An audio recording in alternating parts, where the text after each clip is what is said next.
नमस्कार दोस्तों, आज की इस बुक समरी में हम आलस्य की मानसिकता को समझने और आलस्य की मानसिकता को बेहतर करने के लिए टिप और टेक्निक्स के बारे में जानेंगे जो हमारी प्रोडक्टिविटी और कार्य करने की क्षमता विकसित करने में मदद करेगी। दोस्तों, ये किताब हमें आलस्य से निकलने और अपनी प्रोडक्टिविटी बढ़ाने पर जोर देती है। यह किताब ऐसे कई रहस्यों को उजागर करती है जो हमारे कार्य सफलता के लिए जरूरी है, जैसे अपने कार्य की जिम्मेदारी लेना, मल्टीटास्किंग ना करना जैसी बहुत सी बातों को साधारण तरीके से हमारे सामने पेश करती है ताकि हम उन्हें फॉलो कर सकें। कोई भी आदत अचानक से छोड़ी और अपनाई नहीं जा सकती, क्योंकि हर आदत हमारे मस्तिष्क में पैटर्न बनाती है और जब तक यह पैटर्न पूरी तरह धुंधले या नहीं बनते तब तक हम कोई भी आदत ना तो छोड़ सकते हैं और ना ही बना सकते हैं।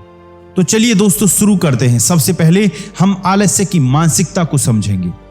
दोस्तों, दूसरों को दोष देने से हमारी समस्या हल नहीं होती। हम चाहे जितना भी दूसरों को दोष देते रहें, इससे समस्या हल होने की जगह हमारे रिश्ते बिगड़ जाते हैं। इसीलिए लेखक अपने कार्य की जिम्मेदारी स्वयं लेने पर जोर देते हैं ताकि उससे होने वाली गलतियों से हम सीख सकें और आगे बढ़ सकें। हमारे आलसीपन का सबसे बड़ा रहस्य यह है कि हम हर कार्य कल पर छोड़ना चाहते हैं और आज अपने कंफर्ट जोन में रहना चाहते हैं। इससे बचने के लिए अपने कंफर्ट जोन से बाहर निकलना होगा। अपने लिए नए सपने देखना और नई समस्याओं को हल करना शुरू कीजिए। आत्मानुशासन का मतलब होता है कि उन चीजों और कार्यों को करना जो भविष्य के लिए जरूरी हैं, लेकिन वर्तमान में उन्हें करना कठिन लगता है। उन चीजों को लगातार करते रहना हमें आत्मानुशासन की भावना और अपने भविष्य को बेहतर करने की उम्मीद देता है। उन कामों को करने का कोई मतलब नहीं है जो बिल्कुल नहीं करने चाहिए। अगर हम जो करते हैं उससे प्यार नहीं करते तो हम हमेशा आलसी ही रहेंगे। ये हमारे शरीर के संकेत हैं कि हमें अपना काम बदल लेना चाहिए। दोस्तों, परफेक्शनिज्म के स्विच को चालू और बंद करने में सक्षम होना चाहिए, क्योंकि कभी कभी इसकी जरूरत होती है और कभी कभी नहीं होती। हमेशा पूर्णतावादी न बने, परिस्थितियों के अनुसार इसे बदलते रहें ताकि हम पूर्णता के पीछे अपने आलस्य को न छुपा सकें। हमारे पास हमेशा महान बनने या औसत दर्जे का बनने का विकल्प होता है। महान बनना कोई आसान काम नहीं है। हमें हर दिन अपना सर्वश्रेष्ठ देना होगा। असफलता मिलने पर सीखना और बहुत संघर्ष की आवश्यकता होती है। औसत दर्जे के लोग कभी भी अपना सर्वश्रेष्ठ नहीं देते। वे एक बार चीज ठीक हो जाने पर शांत हो जाते हैं या उन्हें पता होता है कि अगर वे आगे बढ़ते रहें तो चीजें मुश्किल हो जाएंगी। दोस्तों, मल्टीटास्किंग का मतलब है एक समय में एक से ज्यादा कार्य करना। यह सुनने में तो अच्छा लगता है, लेकिन यह कारगर नहीं है।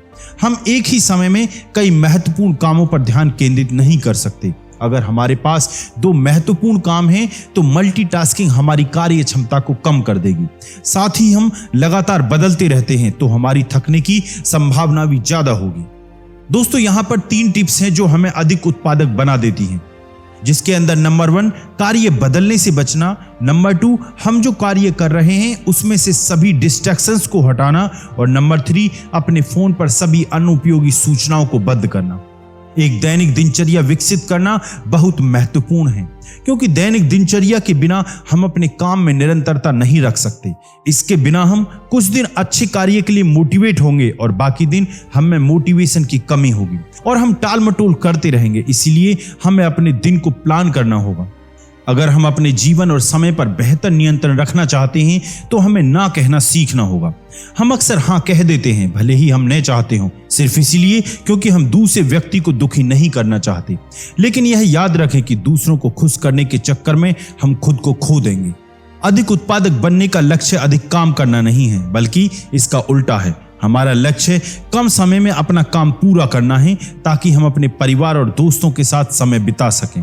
अगर हम बहुत अधिक समय तक काम करते हैं तो हमारी रचनात्मकता और उत्पादकता दोनों प्रभावित होती हैं। बहुत से लोगों के आलसी होने का एक मुख्य कारण यह है कि वे हमेशा सही समय का इंतजार करते रहते हैं ताकि वे कुछ कर सकें, लेकिन सही समय कभी नहीं आता। कोई भी समय अच्छा या बुरा नहीं होता। हम आज ही शुरुआत कर सकते हैं और कुछ प्रगति कर सकते हैं, या हम इंतजार करके खुद को यह दिलासा दे सकते हैं कि हमारा समय आएगा। हम अपने विचारों को बदलना चाहते हैं तो हमें अपने कार्य और वातावरण को बदलना होगा। अगर हम जिन लोगों के साथ सबसे ज्यादा समय बिताते हैं वे आलसी, नकारात्मक हैं और किसी भी तरह से हमारे जीवन को बेहतर नहीं बनाते हैं, तो अपने सर्कल को बदलना या उनकी सलाह न मानना उचित होगा।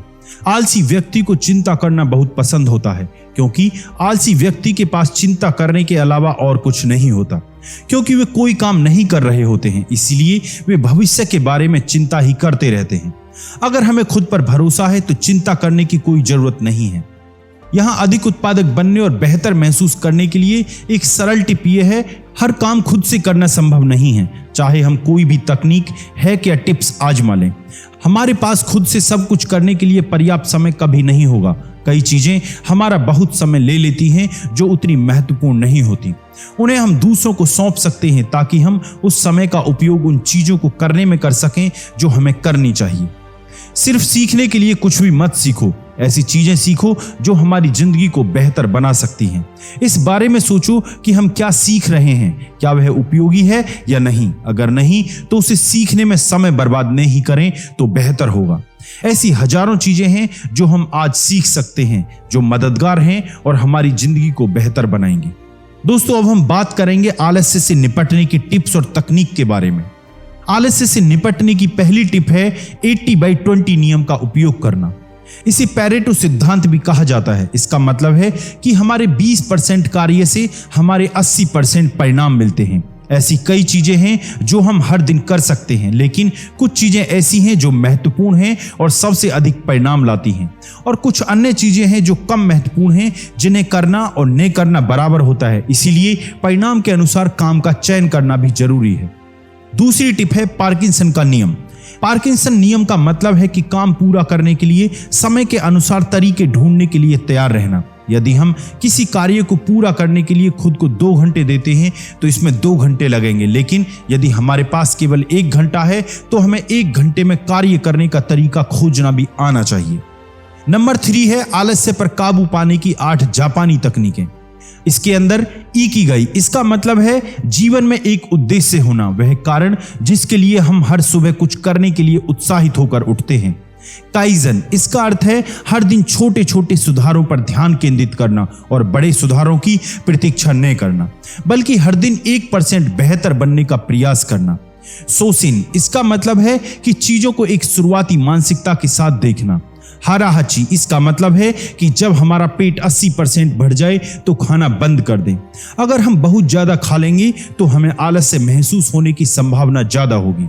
शिनरिन-योको, इसका मतलब है कि हमें प्रकृति के साथ ज्यादा से ज्यादा समय बिताना चाहिए।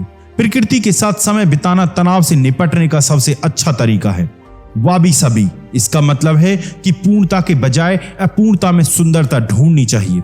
गनबरू, कोई भी काम करने में ज्यादा समय नहीं लगता, चाहे कोई कितनी भी कोशिश कर ले। दमन, इसका अर्थ है जब हालात कठिन हो जाएं तो धैर्य और दृढ़ता दिखाना। हर दिन महत्वपूर्ण है। हमारे लिए आगे बढ़ना और पीछे देखना दोनों जरूरी हैं। हमें अपने कार्यों पर विचार करना चाहिए ताकि हम जांच कर सकें कि हम सही काम कर रहे हैं या नहीं, और अगर हम सही काम कर रहे हैं तो उन्हें कैसे और अधिक बेहतर किया जा सकता है। टिप नंबर 5 है 10 छोटी आदतें जो हमारी जिंदगी बदल देंगी। हमारा शरीर पूरे दिन बैठने के लिए नहीं बना है। अगर हम कोई शारीरिक काम नहीं करेंगे तो हमें हर समय थकान महसूस होगी। हम क्या खा रहे हैं, हम जो खाते हैं उसका प्रभाव दिन भर हमारी भावनाओं पर पड़ता है। एक उद्देश्य रखें। यदि हमारे पास कोई उद्देश्य नहीं है तो हमारे पास कुछ भी करने की ऊर्जा नहीं होगी। अधिक पानी पीना, यह ध्यान रखें कि हम दिन भर भरपूर पानी पी रहे हैं। अपने आसपास ऐसे लोगों को रखें जिन्हें हम प्यार करते हैं। नकारात्मक लोगों के साथ रहना बंद करें। अपने जीवन में मौजूद सभी विषैले लोगों से दूर हो जाएं। जोखिम लें।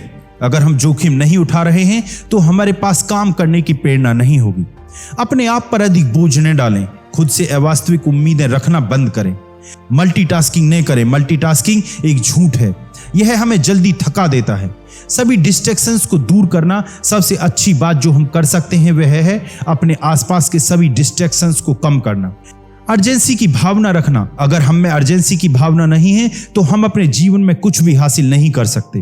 हमें परिणामों के प्रति धैर्यवान और कार्य के प्रति अकाउंटेबल होना चाहिए। नंबर 6 है पोमोडोरो तकनीक का उपयोग करना। दोस्तों, यह तकनीक बहुत सरल है। हमें बस इतना करना है, 25 मिनट तक बिना रुके काम करना, फिर 5 मिनट का ब्रेक लेना और इसे दोहराना। 7.5 मिनट का नियम। एक नया नियम जो हमें हमेशा अपनाना चाहिए वह यह है कि जो भी काम 5 मिनट के अंदर किया जा सकता है उसे अभी कर लेना चाहिए।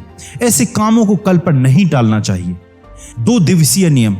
2 दिन का नियम सरल है। हमें किसी भी कार्य को करते समय उसमें 2 दिन का ब्रेक नहीं लेना है। अगर हमें जरूरत हो तो हम 1 दिन के लिए छोड़ सकते हैं, लेकिन 2 दिन के लिए कभी नहीं। दोस्तों, कंक्लूजन यह है कि हमने इस बुक समरी से 2 महत्वपूर्ण बातें सीखी जो इस प्रकार हैं। पहली, आलस्य की मानसिकता को समझना, जिसमें हमने 100% जिम्मेदारी लेना, अपनी कंफर्ट जोन को छोड़ना, अनुशासित रहना, सभी चीजों पर काम करना, पूर्णतावाद की भावना से दूर रहना, मल्टीटास्किंग से बचना, दैनिक दिनचर्या बनाना, ना कहना सीखना आदि के बारे में जाना।